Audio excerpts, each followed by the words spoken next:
We all know I should be the one to say we all make mistakes. What's going on, everyone? Welcome back to another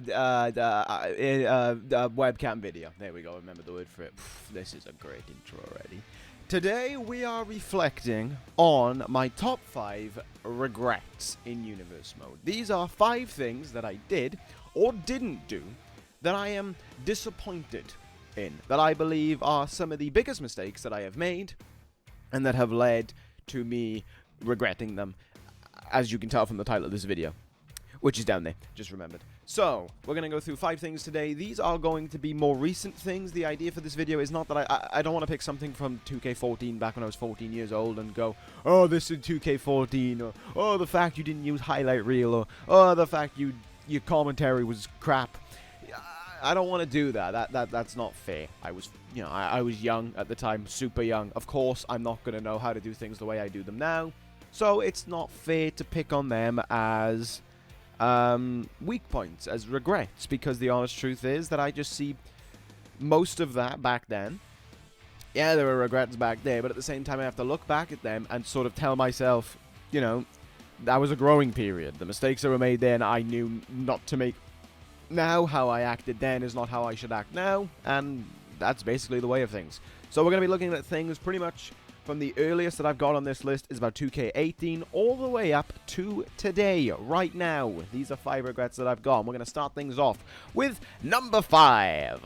Number 5, anyway, is going to be Minoru Suzuki within this universe. So, for those of you who probably don't remember, the idea was that Minoru Suzuki was brought in to be the protectorate on ECW of Seth Rollins. The idea being that Seth Rollins was amassing so much attention, so much desire for people to beat him.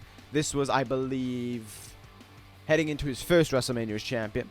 So this would have been 2K18. And the idea was that, again, he was the big guy. Everyone wanted to topple him. Everyone wanted their hands on him. And the idea was that Rollins was a little bit worried about that. So he brought in protection. And the idea was that Minoru Suzuki was going to be his protection and his bodyguard for Seth Rollins. That started off well for about the first 6 weeks. After that, they immediately stopped doing anything together. And Minoru Suzuki was just another name on the roster. So the problem with this was that I thought the idea... it's still pretty good. The idea that it's not it is kind of a bit of a cowardly heel tactic from Rollins, but the idea is that he is potentially scared of people on the ECW roster, and his idea is that he wants to help himself stay the champion, stay on top, so he utilizes an outside name in Minoru Suzuki to be there, to protect him, to look after him. But none of that happened. Suzuki just sort of did stuff, didn't win a title, barely did anything for Rollins. When Rollins would get attacked most weeks, they barely did anything together. There were barely any interactions, and after about 6 months, it was just Suzuki was another guy on the roster. And then, of course, a year later, he was released. So that is why that is coming in at the start. I regret it because that was a decent story that should have been told and could have integrated even into Johnny Gargano's beating Seth Rollins for the title reign. The idea being that on the final ECW before SummerSlam, instead of fighting Neville, I believe it was, of the British Empire, he could have fought Minoru Suzuki instead, so that Rollins can sort of tell Suzuki, hey, mess him up, hurt him, do a good number on him. So that is why that comes in at number 5.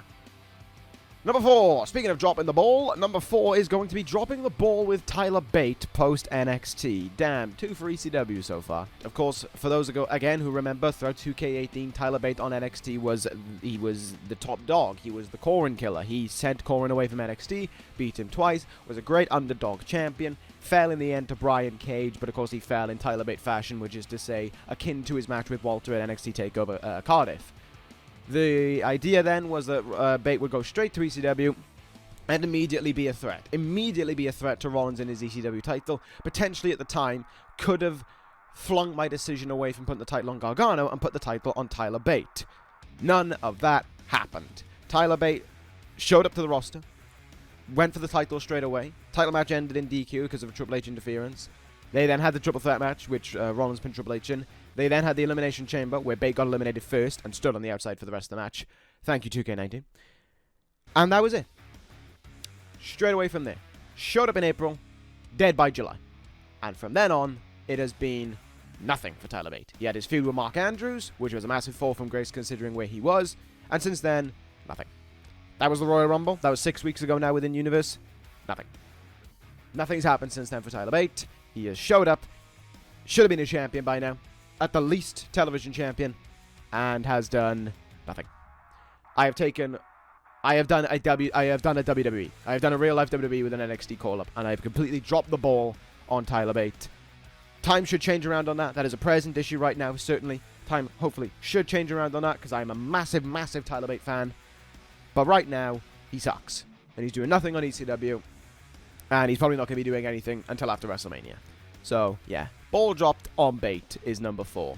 Because how he went from this incredible underdog champion at NXT who sent Corin packing, beat him twice, the first guy to beat Corin clean, to down there on the floor with my fly swatter. We're already halfway there. Coming in at number 3 is Monday Night Raw, as are actually the rest of the regrets. Congratulations, SmackDown. I couldn't think of anything massive as a regret for you for this one. Number 3, this one might actually be a little bit controversial because of the person in question. Not capitalizing on Lars Sullivan post Daro and Nalo GM. So again, I'll give you the rundown. SummerSlam 2K18, Lars Sullivan beats Hiroki Goto to retain the United States Championship. This is before Lars Sullivan is exposed as a POS. Don't worry about it, people. He then ends Daro as Raw General Manager. They were the best of friends. He puts him through a table, sends him packing. Gets stripped of the US title and gets fired. The idea then, in my head, have him be gone for a little bit, come back, mow everyone down, beat Brock Lesnar, probably become World Heavyweight Champion. What happened? None of that. Absolutely none of that happened. He went back to the US title, held on to it for a bit, lost it straight away to Hiroki Goto, and that was it. That was it for Lars. Straight away then and there, game over. Now, of course, time has changed. Lars Sullivan is no longer associated with the WWE. He's also a thirsty boy.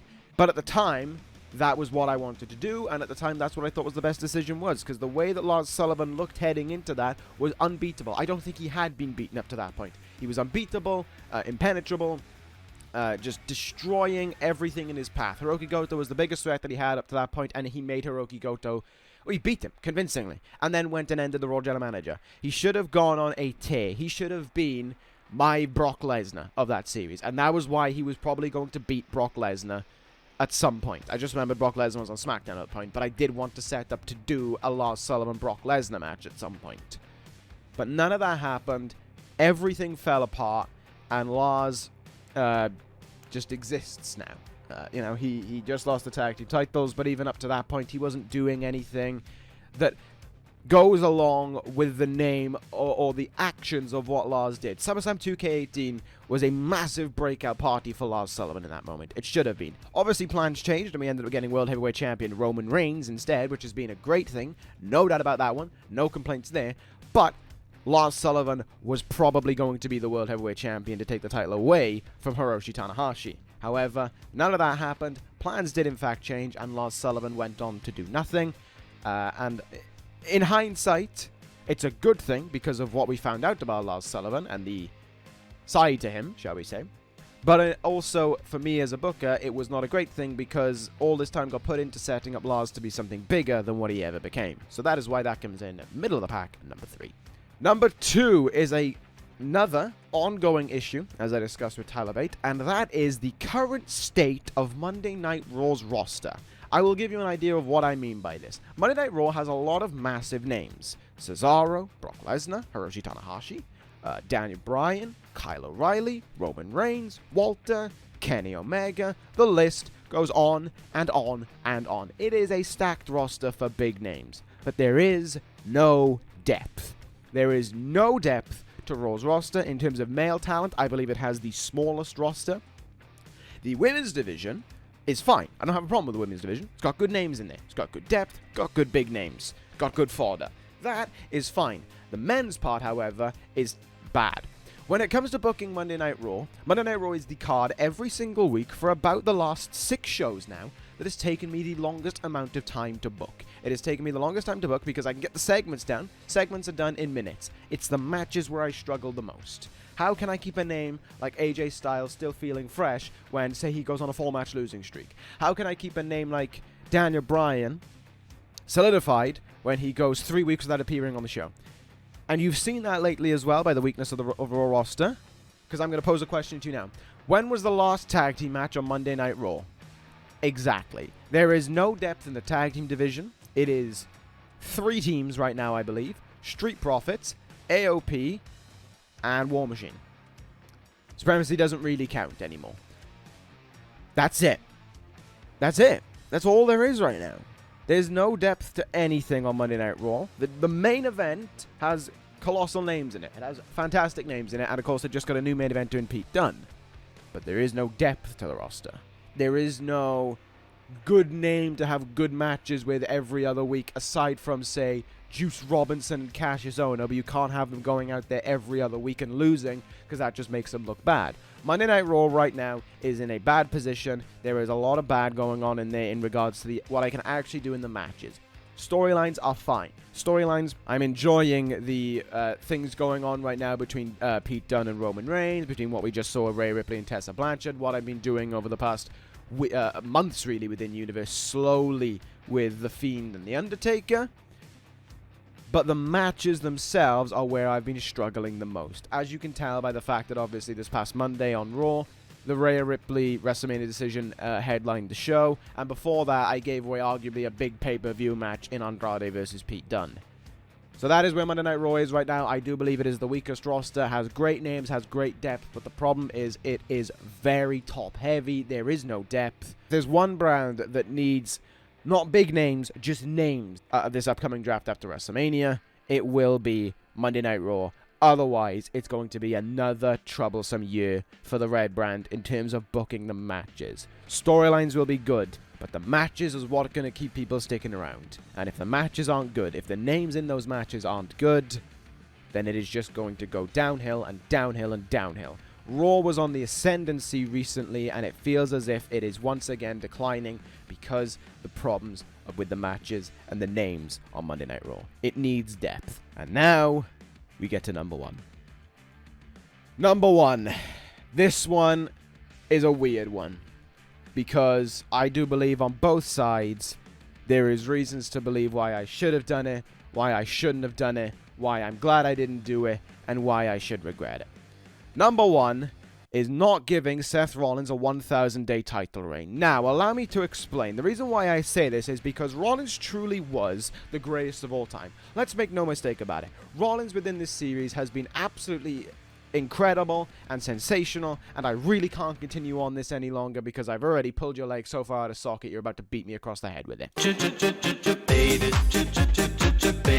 No, number 1 is not putting the World Heavyweight Championship on Kyle O'Reilly at No Way Out. I know. Allow me to explain. I backed myself into a corner at No Way Out with Kyle O'Reilly and Roman Reigns. They were 2 massive names, the 2 biggest names on Monday Night Raw at the time. They were destined to go at it in what was the main event for No Way Out, the final match of 2K19, before I went back to 2K19. And that was where the idea of the No Way Out curse, which I didn't even realize at first, was born. That Kyle O'Reilly couldn't get the job done at No Way Out. But heading into it, I was really stuck between a rock and a hard place. I was really enjoying Roman Reigns as World Heavyweight Champion, and I believed No Way Out onwards was going to be where he was going to get his chance to peak, where he was going to get his chance to just blow everyone away. But at the same time, Kyle O'Reilly had been built up so well up to that point, he should have won the world title right there and then. And that is where I sort of lean more towards the regret than the joy of it. This is such a tough one, because if you put me back there right now, I would still have the same problems. I would still have the same conversation with myself. Knowing what I know now, would I still go ahead with it? And the answer is leaning slightly, ever so slightly, 51-49 at levels of ever so slightly, towards putting the belt on O'Reilly for that feel-good moment. And that is where I think I lie. That is why it's my biggest regret, because that could have been another big Gargano moment for O'Reilly. It could have been breaking the curse, beating Roman Reigns, being the face champion of Monday Night Raw that could have been booked right. And instead, we got what we got at No Way Out. And I'm going to drop a bomb on you all right now. This is spoilers for a show that happened 1.5 years ago. Walter was a cop-out move. Walter, right up until about a week before the show, was never planned to debut at the end of No Way Out. He was a cop-out move so that Roman Reigns could hold on to the belt, but Kyle O'Reilly wouldn't lose. I reached the point in the end where I decided to just do and be damned with it, keep the title on Roman, and keep O'Reilly looking strong because Walter would show up and ruin it. Now, I don't know for certain. This is why this is one of my biggest regrets, because it is so flip-flop on either side. I think I would have had O'Reilly go over sort of by the skin of his teeth idea. Maybe he only holds on to the title until Hell in a Cell and then loses it back to Reigns. It would have been better for him to win the world title at No Way Out. Kyle O'Reilly's moment of winning that world title would have been just below Gargano's because of the story that O'Reilly was having throughout the summer and his resurgence. And that is why it sits as the biggest regret that I can think of right now. Maybe, a year from now I'll look back at that and go, you know what, I was right. I was right to keep the title on Roman, because when he eventually lost it, if he ever loses it within the next year, I don't know right now, then that moment was even bigger than O'Reilly's would have been. Or maybe I look back at a year from now and go, no, O'Reilly should have won. I think as it stands, the biggest regret that I've done is not putting the title on O'Reilly.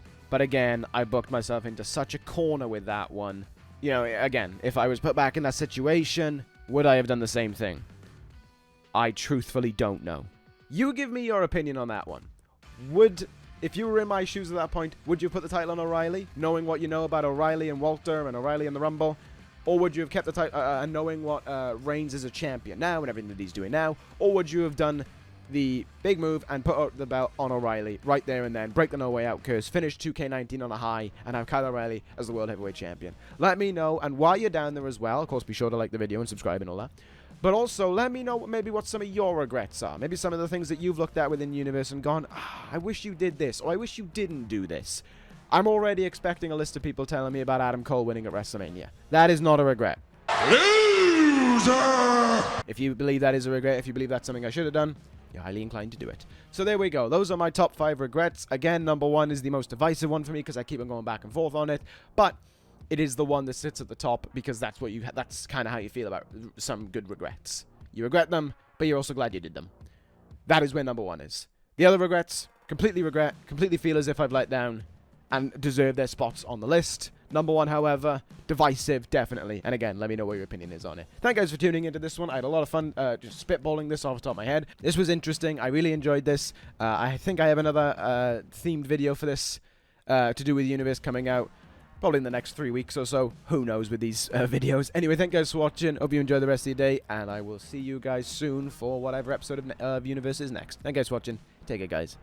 Ta-ra.